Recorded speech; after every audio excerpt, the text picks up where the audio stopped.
Bonjour. Bonjour à toutes. Merci, étudiantes de Polytechnique Montréal, d'avoir répondu présente. Ensemble, vous contribuez au succès de cette initiative de Nissan Canada. Chez Nissan, nous sommes fiers de mettre l'accent sur la diversité, l'équité et l'inclusion. Nous nous engageons à créer une culture où chacune et chacun a sa place et où nos employés, clients et partenaires se sentent respectés, valorisés et entendus. Nous avons d'ailleurs pris des mesures concrètes à ce sujet, comme embaucher une directrice principale pour la diversité, équité et inclusion, Mme Tara Willis, qui est ici avec nous aujourd'hui. Et l'événement d'aujourd'hui est aussi un excellent exemple, car nous croyons que les vraies conversations mènent à de vraies actions. Je me réjouis de la conversation et des idées que nous allons entendre ici aujourd'hui. Mais vous savez, je ne suis pas seulement le président de Nissan Canada. Je suis avant tout le père d'une jeune fille brillante qui, comme vous toutes, aspire à de grands rêves. C'est donc avec fierté et humilité que je vous présente ce panel au féminin qui, je l'espère, vous fera vivre un moment à la fois inspirant et stimulant. De par leur parcours et leur réalisation professionnelle, nos invités triés sur le volet agissent chaque jour comme moteur de changement. Et pour animer ce panel, qui de mieux que notre porte-parole, Karine Vanasse, une femme qui possède une feuille de route impressionnante. Karine, je t'invite à te rejoindre ici sur le stage. Merci beaucoup, M. Millette.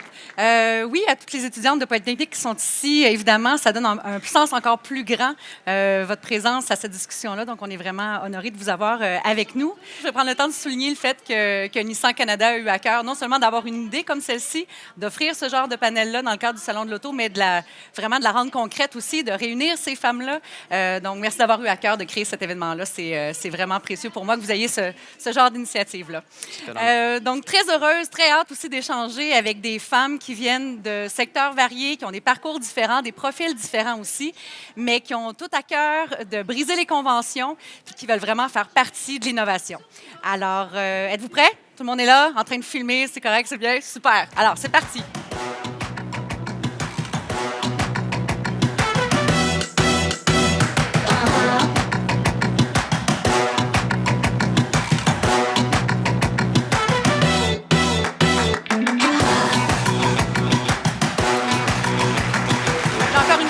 Merci d'avoir accepté l'invitation de faire partie de ce groupe de femmes-là. Donc, vous êtes toutes inspirantes pour des raisons différentes. Donc, on va prendre le temps de vous connaître un peu plus. Donc, on a vu vraiment vos noms apparaître. Tout ça, certains ici vous connaissent déjà. Donc, Valérie Limoges, toi et moi, on s'est croisés à quelques occasions. Oui, exactement, aux courses. Dans des courses, exactement. Donc, pilote de course, championne 2022 de la Coupe Nissan Sentra. Oui, exactement. Ça a été une super saison pour moi. Merci beaucoup. Merci d'être là avec nous. Julie Fortier, propriétaire, directrice générale de la concession Capital Nissan. À Québec. À Québec, exactement. Donc, merci d'être avec nous aujourd'hui, Merci Julie. de l'invitation. Merci. Catherine Baudry, donc ingénieure, professeure titulaire au département de mathématiques et de génie industriel à Polytechnique Montréal. Merci à toi aussi d'être avec nous aujourd'hui. Et Farah Alibé, ingénieure en aérospatiale. Ah oui, c'est ça, en aérospatiale à la NASA. Oui, oui. Tu arrives des airs d'ailleurs ce matin. Pas de Mars, par contre, mais non. de la Californie. De la côte ouest, oui. Ouais, d'accord, c'est bon. Merci. Donc, vous êtes ingénieur, président d'entreprise, pilote de course. Donc, vous êtes des leaders dans votre domaine, chacune, comme je le dis, à votre façon aussi. J'imagine qu'à un moment donné, quand vous avez choisi ces trajectoires-là, ce parcours-là dans votre vie, qui était peut-être non conventionnel à l'époque, vous me direz si aujourd'hui vous pensez que c'est encore non conventionnel de faire ce choix-là de métier, mais qu'est-ce qui a été vraiment la flamme? Qu'est-ce qui a allumé tout ça, le désir d'aller vers ce genre de métier-là? Tu sais, je pense, par exemple, tu peux y aller, Valérie, oui. Bien, c'est sûr que pour moi, à l'âge que j'ai commencé à faire de la course automobile, j'avais 12 ans en karting, à plus petite échelle à ce moment-là, mais c'est sûr que je me posais pas ces questions-là. Moi, je me voyais comme tous les autres enfants qui commençaient à faire un sport. Et puis, je le pratique encore aujourd'hui. Fait que, Je pense que c'est ton père, en fait. Hein, ça oui, venait vraiment exactement. Mon l'inspiration. père qui m'a amené vers la course, qui était un grand fan de course. Donc, il vient encore, d'ailleurs, à tous mes week-ends de course. On passe des bons moments en famille aussi. Que c'est venu comme naturellement. Mon père m'a amené à faire du kart et puis j'ai tout simplement aimé ça. Moi, j'ai dit, moi, je veux faire ça. Mais je pensais pas que ça pouvait être un métier. Puis, c'est sûr que c'est pas juste ça que je fais dans la vie, mais je travaille dans le domaine automobile aussi. Donc, je pense que ça a été une bonne lignée pour moi. Puis, ça m'a donné la bonne direction pour faire ce que je fais aujourd'hui. Mon grand-père était ingénieur, puis je lui vouais une admiration sans borne. OK. Donc, j'ai décidé que j'allais devenir ingénieur. Et puis, parce que j'ai toujours été passionnée d'espace, comme Farah. Et puis là, j'ai vu qu'il y avait l'Université internationale de l'espace qui était créée. OK. Et là, j'ai dit, ben ça va être génie électrique. Après ça, ma maîtrise dans le domaine. Après, l'Université internationale de l'espace. Puis après ça, je vais devenir astronaute. Puis tout était tracé. Mon grand-père maternel avait une concession dans les années 80 à Québec. Finalement, l'automobile a été pas délaissé de mes parents, mais c'est seulement qu'à 40 ans que mon père a décidé de faire l'acquisition d'une concession Nissan.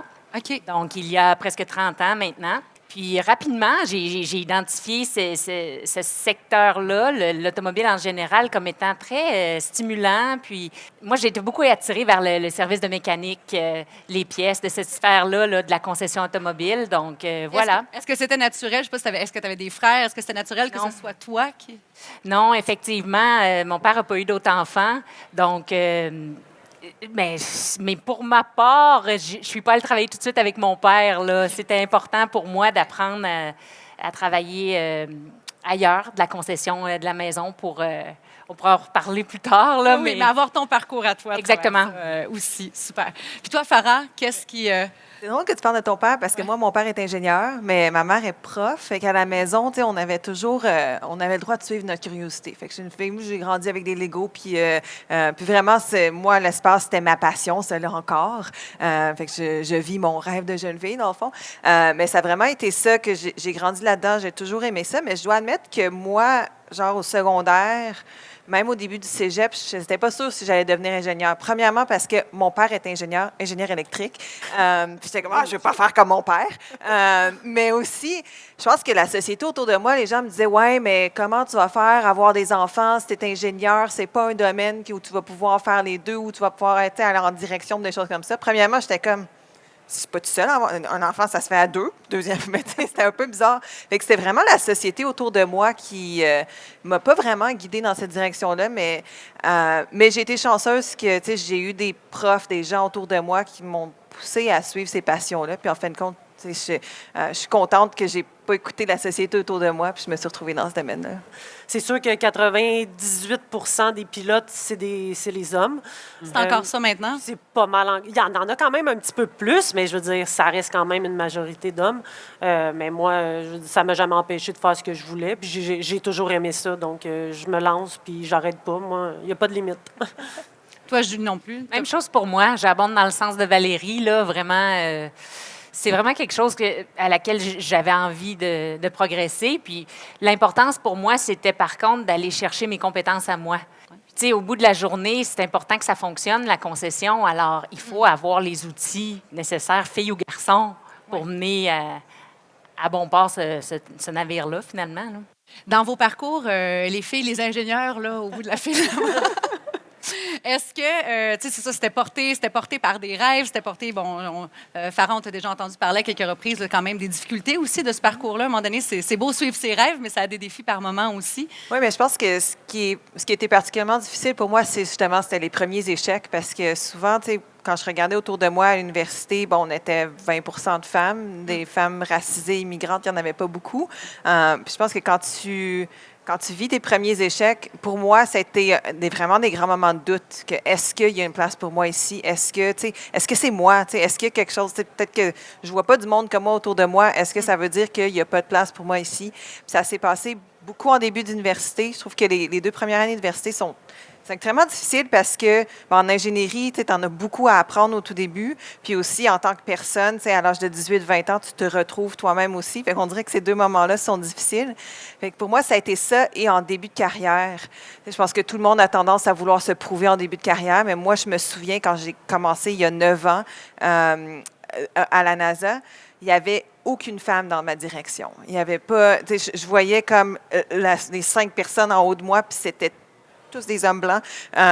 Pas que c'était pas des bons directeurs, c'est des gens extraordinaires, mais c'est juste que quand tu regardes puis tu te dis, OK, mais là, moi, je me vois De te pas. projeter, en fait. C'est ça, de te projeter là-dedans puis de trouver que... C'est ça, tu dis, est-ce qu'il y a vraiment un plafond de verre que je vois pas, puis est-ce que moi, je peux me retrouver là? Puis je dois dire qu'en 9 ans, ça a beaucoup changé. On a une femme directrice maintenant, il y a des femmes qui me ressemblent. On n'est pas encore on n'a pas encore une équité, mais ça change, puis j'espère justement que ça va continuer à changer pour la génération de demain, parce que je pense que c'est pas pour tout le monde, mais pour moi, cette représentation-là était très, très importante au fil de ma carrière. Mais moi, on était 3 filles chez nous. Donc, pour moi, cette distinction-là, homme-femme, a jamais fait vraiment partie de mon éducation. Moi, j'ai jamais vraiment été confrontée à cette différence-là avant d'arriver comme étudiante à Polytechnique, où je me suis retrouvée justement en technologie spatiale, où on était 2. Une fille de génie mécanique, puis moi en génie électrique, sur 20 étudiants. Donc, c'est là que tu réalises que tu es toujours la fille de la classe. Comme là que la distinction s'est faite. Là. Oui, la distinction s'est faite, mais ça n'a jamais vraiment été un obstacle. C'est surtout en début de carrière, quand je suis arrivée avec... j'avais déjà 2 enfants, puis ensuite, j'ai eu des jumeaux. Donc, à un moment donné, je faisais la blague que j'avais 3 articles publiés, mais 4 enfants. Donc, j'étais beaucoup plus productive comme mère que comme chercheuse. Puis ça m'a nui, parce que dans mes rapports d'évaluation, on me disait de rattraper, dans le fond, le temps perdu de mes congés de maternité. Après ça, j'ai beaucoup travaillé à Polytechnique. Je me suis impliquée dans les comités de promotion, de probation, pour faire que les choses changent de l'intérieur. Après ça, je me suis impliquée comme trésorière et vice-présidente de notre syndicat pour que ces changements-là soient enchâssés dans les conventions collectives. Quand tu dis des changements, concrètement, quoi, par exemple? Là? Qu'est-ce que tu... Par exemple, un des gros problèmes qu'on a, et puis les femmes ont fait 80 à 90 du salaire des hommes pour des tâches similaires. C'est pas normal. Donc, une chose qu'on a mis dans la convention collective dernièrement, qui est une chose qui est à l'Université Laval depuis très longtemps, c'est que quand tu pars en congé de maternité, et après ça, quand tu reviens et tu demandes une promotion, la promotion t'est octroyée rétroactivement avant ton congé de maternité, donc tu ne perds pas en salaire. Donc, c'est des petites affaires comme ça. Je suis contente. Ben oui, elles sont contentes pour le futur. Oui. Moi, je dis tout le temps que les résultats parlent d'eux-mêmes.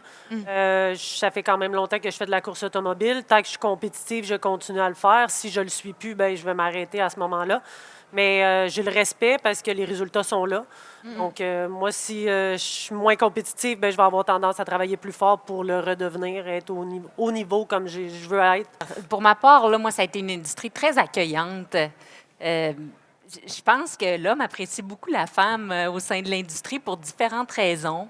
Lesquelles, par exemple? Ben, la femme, souvent, on retrouve certaines qualités qui manquent peut-être dans l'industrie. Terrain glissant. Hein? Lesquelles? Non, mais tu sais, en toute franchise, les femmes, on est un peu plus perfectionnistes. La patience, des fois. Patience? Oups, pas elle, en tout cas. Mais... non, mais t'as raison. Valérie. Non, mais de l'empathie. L'approche est différente. L'empathie, de la sympathie, ce qui favorise la résolution de conflits. Ouais. Des choses comme ça. Puis je pense que ça, c'est bien accueilli par l'homme dans le domaine de l'automobile. Donc, dans cette c'est bien, puis tu en parles de façon dégagée aussi. Ouais. Donc, C'est un grand domaine, mais c'est quand même petit. Les gens se connaissent souvent. Tu sais, c'est le fils de lui, puis là, l'un qui connaît l'autre. Puis il y a encore un peu de « Ah, OK, tu connais cette personne-là, on va t'amener. » Puis je le vois, où souvent, les gens favorisent certaines écoles parce qu'eux sont allés à ces écoles-là. Puis moi, qui étais une étrangère, tu sais, je suis quand même allée dans une grande école, ce qui m'a aidée. tu es quand même allée à Cambridge aussi, mais... Oui, mais tu sais, je connaissais personne dans le domaine, fait que ça a été difficile au début. Puis des fois, j'ai comme... on dirait, parce qu'il y a tellement d'hommes que j'ai tendance à, tu sais, il faut que tu fasses partie du boys club un peu, que, tu sais, il faut que tu ailles au bar après boire une bière, parce que sinon, c'est là qu'ils vont discuter du prochain projet, puis si t'es pas là, mais tu l'auras pas. Puis au début, je trouvais ça un peu difficile. Puis éventuellement, bon, t'apprends à jouer le jeu un peu, puis t'apprends à faire ta place aussi, puis à changer les choses. C'est comme là, sur les projets, maintenant que moi, je chef une équipe, ben je fais les choses différemment. Tu sais, je vais rechercher les gens où est-ce qu'ils en sont. Donc, Qu'est-ce que tu vois dans ta façon de faire qui est différente? Qu'est-ce que tu es capable de percevoir? Même dans les commentaires, peut-être qu'on te fait aussi. Ah, c'est une bonne question. Mais tu sais, je pense que j'ai moins de préjugés comme quand je rencontre quelqu'un de nouveau. Tu sais, j'assume pas qu'ils veulent un certain type de vie, qu'ils veulent un certain type de carrière, qu'ils aiment les mêmes choses que moi. Tu sais, j'apprends à les connaître, j'apprends à les rechercher où est-ce qu'ils sont. Puis tu sais, je les aide de la manière qu'ils veulent être aidés. Même quand tu fais du mentorat envers une autre femme, par exemple, ils veulent pas nécessairement la même chose que moi dans la vie ou dans leur intéressant, carrière. ça Fait que Pas j'ai tous se mettre en dessous du même chapeau Ouais. non plus. Là, tu sais, même à l'intérieur de. C'est ça. Il y a des... Je pense que j'ai l'impression, quand j'ai commencé ma carrière, que tu regardes les 10 grands ingénieurs à ton travail, puis ils sont comme, ouais, ben, tout le monde veut être comme moi, veut la même carrière. Puis en fin de compte, non, tu n'as pas le. Chacun a ses propres priorités. Fait que ça a été difficile au début, je pense, de naviguer un peu ce monde-là, puis de faire ma place, puis de me donner le droit d'être une personne individuelle qui a mes propres buts, mes propres priorités dans ce monde-là, dans le fond. Je pense que c'est le temps de briser les barrières, puis de dire que, tu sais, c'est pas juste homme-femme, on a tous nos diversités, on a tous nos besoins, puis tu sais, de rendre le monde un peu plus accueillant. Mais souvent, les gens me demandent, ah, tu sais, c'est bien beau, la diversité, cool, mais tu sais, pourquoi je n'irais pas aller juste chercher les 5 meilleurs ingénieurs du MIT? Tu sais, quand je veux construire une voiture ou un satellite, là, pourquoi je ne vais pas chercher les 5 meilleurs ingénieurs? Mais tous ces mondes-là dans lesquels on travaille, c'est un monde où tu as des questions très difficiles, des problèmes très difficiles, où il faut de l'innovation, il faut changer. Tu sais, à chaque jour, il faut innover. Puis la manière que j'en parle tout le temps, c'est comme quand j'ai un problème au travail, je ne vais pas aller avoir une solution. Tu sais, quand j'ai une équipe avec moi, je ne veux pas que tout le monde me dise « Farah, t'es belle, t'es bonne, on aime ta solution. » Non, je veux que le monde vienne et me dise « Ah, je ne suis pas d'accord avec toi. Moi, là, j'ai vu ça comme ça. Sur d'autres projets, ça s'est passé comme ça. » Puis la seule manière que tu peux avoir cette créativité, ces différents points de vue, c'est avec la diversité. Tu sais, si on parle vraiment d'une compagnie, ben c'est beaucoup plus rentable d'avoir une équipe diversifiée qui peut t'amener différentes idées. Fait que, tu sais, souvent, quand j'en parle, c'est comme, c'est pas juste pour le beau. Diversité, c'est, en fin de compte, c'est comme ça qu'on résout les problèmes du monde. Si tu mets tes 5 hommes blancs sortis de MIT, oui, tu vas aller plus vite parce qu'ils parlent le même langage. Mais si tu as une équipe beaucoup plus diversifiée, tu vas aller plus loin. Ça, c'est important en termes d'innovation, de prendre ça en considération. Et je l'ai démontré dans un papier il y a très, très longtemps. On a regardé le nombre de fois que les mêmes équipes d'inventeurs travaillaient ensemble. Et plus ils avaient travaillé ensemble, souvent dans le passé, sans avoir de sang neuf, moins leur brevet avait de valeur. Donc, il y avait besoin d'aller chercher d'autres idées pour justement aller plus loin, aller faire des innovations qui sont beaucoup moins incrémentales, peut-être un peu plus vers la radicalité, des innovations qui sont plus percutantes. Donc, c'est en mettant des équipes diversifiées qu'on y arrive. J'en ai des équipes diversifiées en concession automobile aussi. Quand on regarde les personnalités des personnes qui travaillent aux ventes versus au service, c'est très diversifié. Tu sais, on parle de diversité, mais la diversité inclut aussi diversité d'opinion, de façon d'interagir avec les autres. Alors, c'est très stimulant. Puis effectivement, l'équipe avance bien ensemble, là. Bien, c'est sûr que moi, dans le domaine de la course automobile, on en voit de plus en plus des jeunes femmes qui s'impliquent, que ce soit en mécanique, en ingénierie aussi, parce qu'on sait qu'il y a beaucoup de technologies, que ce soit plus côté mécanique, là, sur les ajustements de la voiture. Moi, il y a quelqu'un qui fait ça sur ma voiture. C'est pas une femme, mais j'en vois de plus en plus dans les paddocks. Puis même quand je vais voir d'autres courses, par exemple, aux États-Unis, on en voit beaucoup plus. Puis ils font beaucoup une grosse publicité autour de ça parce que c'est tellement différent. Puis comme on parlait tantôt, je pense que ça l'apporte d'autres idées parce que souvent, la femme ne pensera pas comme l'homme. Donc, ça donne différentes avenues. Je vois les jeunes de nos jours qui sont intéressés. Je pense qu'avec, nous, on n'avait pas l'Internet quand on était petits, fait que vous connaissez peut-être les gens, moi, je les voyais à la télé ou dans les journaux, mais ils ont accès à des rôles modèles, ils ont accès à l'information, mais ils osent aussi, ils se démarquent. Je trouve que cette génération qui grandit maintenant, ils sont impliqués, ils sont intéressés, ils sont curieux. Puis ça me donne beaucoup d'espoir, de voir une génération motivée comme ça. Puis j'ai hâte de travailler avec eux, dans le fond. Puis je le vois changer, même dans le monde qui arrive. Moi, ça fait à peine 9 ans que je suis dans mon domaine, mais je vois comme les gens qui finissent l'université maintenant puis qui viennent. Puis, je trouve qu'ils ont du guts, puis c'est le fun de voir ça, qu'ils ont ce courage-là, cette énergie-là. Puis ça m'apporte beaucoup de plaisir de travailler avec eux. Moi, j'ose espérer que j'inspire des gens quand même parce que j'entends souvent des gens venir me dire aux courses parce que justement, il n'y a pas beaucoup de filles qui font ça, de femmes qui font la course automobile. Fait que je pense que ça l'inspire quand même aussi des gens. Puis si on peut être un modèle pour qu'eux aussi puissent atteindre ce qu'ils veulent atteindre, bien, je pense que c'est une bonne chose. Moi, je pense que quand c'est le temps de faire un choix de carrière, il faut absolument considérer le domaine de l'automobile, là, parce que... C'est la bonne place où le dire, en tout cas. Non, mais tout à fait, parce que, tu sais, c'est une force économique, la deuxième plus grosse force économique après la construction. Donc, comme je le disais tantôt, c'est un domaine qui a tellement à offrir, puis qui peut servir les attentes de plusieurs personnes, là, dépendamment de ce que tu veux faire dans l'automobile. Mais c'est quelque chose à considérer, c'est tellement vaste. C'est vrai. Donc, moi, j'encourage tous ceux qui sont aux études de considérer ça. Tout à fait. Donc, le message que j'ai aux jeunes femmes, c'est pensez pas que vous êtes pris dans une seule discipline et que vous devez rester là-dedans jusqu'à la fin de vos jours. Ce qu'on voit de plus en plus, c'est des gens qui passent 2, 3, 5 ans dans une entreprise, qui changent, qui vont chercher d'autres expertises. Et ça, c'est essentiel à l'innovation parce que 70 à 80 de l'innovation vient de combinaisons de connaissances qu'on a déjà et qu'on regroupe dans des nouvelles façons de faire. Il y a peut-être 10, 15, 20 des innovations qui viennent de choses qu'on trouve par hasard, comme la colle des post-it, ou de choses qu'on trouve en creusant le même trou avec la même cuillère, puis à un moment donné, on dit « Eureka, j'ai finalement trouvé ». La grande majeure partie des innovations viennent justement de cette diversité de connaissances-là qu'on combine. Puis c'est comme ça qu'on avance. Donc, le fait de ne pas rester dans la même entreprise ou dans la même discipline, c'est excessivement riche. Mais je pense que si on a un thème en commun ici, c'est la passion. Puis, je pense que quand tu es passionné de quelque chose, je vois dans tes yeux, mais quand tu es passionné de quelqu'un, c'est pas difficile de raconter ça à quelqu'un, d'utiliser des mots plus simples parce que tu veux que les gens comprennent, tu veux qu'ils embarquent avec toi, qu'ils comprennent. Tu sais, je suis comme une évangélique. Ma Bible, c'est l'ingénierie, moi, mais tu sais, c'est ça, ça te donne le goût. Fait que, pour moi, en tout cas, je ne sais pas si c'est la même chose pour vous, mais c'est facile d'en parler, d'en parler de manière abordable parce que c'est beau de voir l'étincelle dans les yeux de quelqu'un d'autre quand ils comprennent c'est quoi qui te passionne. Est-ce que vous trouvez que même dans la vie personnelle, dans la vie de tous les jours, ça se traduit, ça aussi, cette énergie-là, à voir les choses différemment?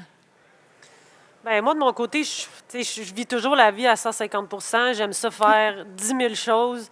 Et en vieillissant, je sens que ça commence à se calmer un petit peu, mais tu sais, j'ai toujours eu Mais voyons. plein de gangs d'amis. Puis là, quand la gang était fatiguée, j'appelais l'autre gang. « Ah, voulez-vous faire ça? Ah non, on a fait de quoi hier? » Il va, « OK, parfait, là, je switchais à l'autre. » Puis là, après Une ça, autre conférence après nous, Antoine. Mes amis, je les brûlais toutes, là, tout le temps, parce que j'avais tellement de projets. Bien, pas nécessairement des projets avec la course, mais peu importe. Là, je voulais toujours faire quelque chose, fait que je débordais d'énergie. Puis, en tout cas, il y en a qui me suivaient, d'autres ne me suivaient pas. Là, tu as un enfant aussi. Oui, c'est ça. L'énergie est un peu moins. Là. Le matin, c'est à Rochet, là. Comme étant mère de 4 enfants, je pense que tu as besoin d'énergie pour juste Ouais. survivre puis organiser les horaires de tout le monde ou savoir où tout est dans la maison. Donc, il faut que tu sois bien organisé, hein, parce que moi, je suis le centre informatique de la maison de savoir, maman, où est telle affaire? Juste de croire que tu vas l'avoir, cette énergie-là aussi. Tu sais, tu dis ça, 4 enfants, tu sais, encore là, on pourrait venir, ah mon Dieu, c'est impressionnant, mais toi, tu as toujours cru que non, je vais réussir à... En fait, moi, j'en voulais 5. OK. Avec mon mari, lui, il en voulait 2. Qui s'était entendu sur 3. Puis, On a eu, au troisième, on a eu des jumeaux. Donc, voilà. Dans le fond, tu parles de la conciliation travail-famille, un peu? Oui, mais tu sais, des fois aussi, juste le fait de ne pas se laisser impressionner par, OK, j'ai autant d'énergie au travail, mais est-ce que je vais être capable de déployer aussi cette même énergie-là ailleurs, dans d'autres secteurs de ma vie aussi? Bien, moi, je pense que c'est pas le même énergie. Oui. Tu sais, pour ma part, c'était très important de vivre les deux différemment, mais pas en même temps. OK. Tout simplement, je ne sais pas si on appelle ça être cloisonné, je trouve que c'est un drôle de terme, là, mais c'est vraiment ce qui se vit au travail, pour moi, pour y arriver, c'est comme ça. Ce qui se vit au travail, c'est au travail, puis à la maison, c'est à la maison, parce qu'on a des défis tant à la maison qu'au travail, là. Et- Donc, voilà. Mais en termes d'énergie, si tu es une locomotive puis que tous les wagons derrière sont sur les freins, tu as beau avoir toute l'énergie du désespoir, tu ne réussiras pas à faire avancer le train. Donc, il y a une partie de l'énergie qui doit être utilisée à savoir enlever les freins derrière. Comment ça se fait qu'il y a des freins derrière? Puis ça, tu dois le voir des fois quand, dans une équipe, tu as des gens qui disent non, non, c'est mon idée qu'il faut garder, puis on n'arrive pas. Donc, ça te prend une espèce de leadership conciliant pour essayer de bâtir plus loin sur les idées puis faire changer d'opinion les autres. J'imagine que tu as de l'expérience là-dessus. Là, mais, La moitié de ma job, c'est de convaincre les gens de me suivre. Puis une moitié, c'est technique. Non, des fois, là, je dis, moi, en ingénierie, c'est 50 de mon temps, puis le reste du temps, c'est de comprendre comment parler aux gens, de dire, OK, va suivre mon idée, c'est ça, d'avoir d'avoir une direction d'équipe ensemble. Puis, tu sais, je suis. Puis c'est drôle que tu dis, est-ce que ça se reflète à ta vie? Puis, oui, parce que d'un côté, je suis une personne qui, tu sais, qui a beaucoup d'amis, qui ramène les gens ensemble, les conflits, j'aime ça bien les résoudre, j'aime que les gens se sentent bien, puis ça m'aide à mon travail. Tu sais, je sais pas si c'est le travail qui m'aide dans la vie ou la L'un vie. l'autre, Mais tu sais, peut-être que c'est un trait de personnalité, mais tu sais, souvent quand des gens me demandent comme, OK, c'est quoi ton plus grand atout? Puis mon plus grand atout, c'est que je m'entends avec tout le monde. Puis c'est vrai, là, tu as du monde difficile, puis je vais aller chercher. Là, puis là, je suis tellement contente quand les gens s'entendent avec moi. Là. Hier, ça m'est arrivé. Il y a une madame, elle n'était pas contente au téléphone, mais ça allait pas bien. Puis, tu sais, Faites du service à la clientèle. oui, mais c'est en tout cas, il y avait un petit problème, ça fait une semaine, puis là, tu sais, là, je suis venue la chercher, puis là, ça a fini par un sourire. Je suis comme, yes, j'ai fait ma journée. Fait que des fois, l'ingénierie, c'est ça aussi. C'est quoi, tu sais, justement, tu dis ça, tu sais, réussir à convaincre, parce que vous parlez beaucoup d'ouverture depuis tout à l'heure dans les équipes, mais c'est vrai qu'à un moment donné aussi, là, il faut prendre une décision, puis il faut avancer aussi. Cette résistance-là, la plus difficile à traverser, tu parlais des freins tout à l'heure, Catherine, l'attitude ou la posture que certains membres de l'équipe peuvent prendre ou qui peuvent être le plus difficile à traverser, ça serait quoi? Souvent, c'est que les gens, tu sais, quand tu as une idée puis que tu penses que tu as raison, puis là, quelqu'un t'a dit. Puis des fois, quand tu fais une décision, c'est pas toujours, en tout cas en tant qu'ingénieur, c'est pas toujours la meilleure décision d'ingénierie. Parce que, tu sais, quand on construit un système, que ce soit une voiture ou un satellite, il y a toujours des compromis. Tu sais, il faut que tu aies un prix, il faut que tu le fasses à temps, il faut que ça ait certaines contraintes techniques. Fait que souvent, le problème que j'ai, c'est que la personne va avoir comme, OK, moi, il faut que ça soit fait comme ça, puis si c'est pas comme ça ne fonctionnera pas. Puis les sortir de cette manière de penser de ça, puis de dire, OK, oui, c'est pas parfait, mais il faut qu'on aille vers cette solution-là parce que... puis peut-être cette habileté d'expliquer les choses aux gens, mais des fois, il faut que je m'explique dans mon travail que hey, je sais que toi, tu penses à ce boulon-là ici, mais moi, je pense à la structure là-bas, puis ça va pas ensemble, puis laisse-moi t'expliquer pourquoi. Fait que des fois, c'est juste que... Ou c'est que, on l'a fait comme ça la dernière fois, je veux le refaire. Pourquoi le changer? En anglais, c'est « If it ain't broken, don't fix it ». Mais non, mais oui, il faut qu'on le répète. Là, c'est le temps de changer. Fait que c'est juste se sortir de ces pour moi, c'est souvent ça. Les gens ont tendance à regarder comme ça, puis il faut que je les amène à regarder comme ça. il faut que tu te mettes à la place de l'autre puis que tu comprennes la réalité de l'autre personne pour comprendre pourquoi ce point de vue-là existe. Et tant que tu ne te mets pas à la place de l'autre, tu ne réussiras pas à faire changer parce que ça peut te faire évoluer toi-même parce que c'est peut-être toi qui n'as pas raison.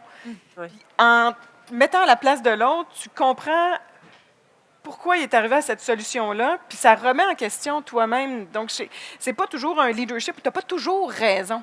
Puis je pense que c'est important aussi, quand ton équipe, tes wagons en arrière sont sur le frein, toi, tu t'en vas dans cette direction-là, c'est parce qu'ils disent « Ouh, il y a le précipice au bout, il faudrait changer, il faudrait aller dans cette direction-là. » Donc, il faut que tu comprennes aussi pourquoi les freins, puis te mettre dans leurs souliers. Comme leader, on veut amener une idée pour améliorer les choses.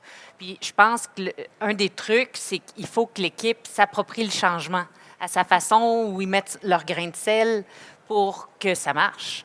Donc, moi, c'est ma technique. Il faut que mon équipe s'approprie le changement puis qu'il contribue à l'idée. Tu fais ça qu'on y comment, arrive. par exemple? Bien, c'est des discussions, puis c'est surtout en écoutant l'autre. Tu sais, tantôt, on parlait un peu de mentorat. Je pense que du mentorat, on en fait un peu plus qu'on pense à tous les jours. Le mentorat, pour moi, c'est que tu t'imposes pas la solution, c'est que tu pousses la réflexion de l'autre à son niveau à lui. Tu sais, c'est un peu la même chose quand on veut amener un changement. En entreprise, on veut que les gens se l'approprient, puis ça passe par des réflexions, puis des idées, puis Ouais. c'est ça. Déjà, j'allais vous demander c'est quoi les conseils, mais j'ai l'impression que c'est ça que vous partagez depuis tout à l'heure. Si vous aviez à donner, peut-être au-delà de tout ce qui a été dit jusqu'à maintenant, un conseil aux jeunes filles qui sont ici, aux jeunes étudiants en génie aussi, aux jeunes pilotes en devenir, une des choses importantes que vous souhaiteriez communiquer de plus que ce qui a été dit jusqu'à maintenant, ce serait quoi? Moi, je leur dirais, suivez votre intuition. C'est souvent la bonne. Laissez personne vous dire que vous n'êtes pas capable. Foncez, suivez vos rêves. Catherine, tantôt, parlait de changement, de diversité, mais des fois, comme gestionnaire, c'est très triste quand un employé part. On ne veut pas le voir partir. Par contre, on peut le faire grandir dans l'entreprise aussi, du fait que c'est diversifié. Mais si je reviens à la persévérance, c'est que des fois, on a des enjeux dans notre milieu de travail. Il faut en parler. Il faut en parler avec notre supérieur immédiat. Il ne faut pas garder ça pour soi, mais des fois, de tenir le bâton plus serré un peu, la tempête passe, les choses s'améliorent. De la persévérance, je trouve que c'est une valeur importante. Oser rester là, en fait. Ouais. Là. Moi, je vais y aller avec le sans limite. On peut pas mal faire tout ce qu'on veut dans la vie. Des fois, les chemins ne sont pas parfaits ou ils sont difficiles. Puis on en a tous connu, là, des embûches, que ce soit même dans ton métier aussi. On en a tous connu, vos parents, vos amis. Donc, on lâche pas. Puis des fois, on passe par la porte d'en arrière de côté, mais on finit toujours par trouver un moyen d'y passer quand on veut vraiment quelque chose. Puis, tu sais, le travail aussi, comme je disais tantôt avec la course, quand la pratique nous rend meilleurs. Donc, moi, quand je suis moins bonne dans une certaine piste ou des trucs comme ça, bien, je vais aller pratiquer plus que les autres. Comme ça, bien, je vais essayer d'avoir un avantage la course suivante. Je dirais que si j'avais autre chose à rajouter, c'est de rester soi-même. Puis je pense que je le vois dans vos personnalités ici, parce que, tu sais, de ne pas faire de compromis pour qui tu es. Puis je sais que souvent, il y a un moule dans lequel la société s'attend qu'on soit, puis de ne pas laisser ce moule-là te changer, dans le fond. De rester soi-même, d'avoir ses propres valeurs. C'est ça qui va vous guider dans la vie quand on parlait de l'instinct. Puis aussi, c'est juste que c'est tellement confortable quand tu te retrouves où est-ce que tu vas être, puis que tu sais que tu es toi-même dans ce monde-là, sans aucun compromis. Tu te sens tellement plus confortable. Donc, je pense que c'est une valeur importante. On ne sait pas c'est quoi la vraie liberté tant qu'on n'a pas touché à ça, en fait. Mais on est tout un panel de femmes, je vous dirais, ne jamais vous excuser d'être une femme. Oui. On n'est pas des victimes, jamais. On est des femmes, puis on ne s'excuse pas d'être des femmes. Et notre leadership est différent, notre façon de faire est différente, et c'est ce qu'on est. Donc, être nous-mêmes, mais arrêter de s'excuser. Pas facile, ça, des fois. Mais oui, mais c'est bien de se le rappeler. Eh bien, merci à vous toutes. Merci.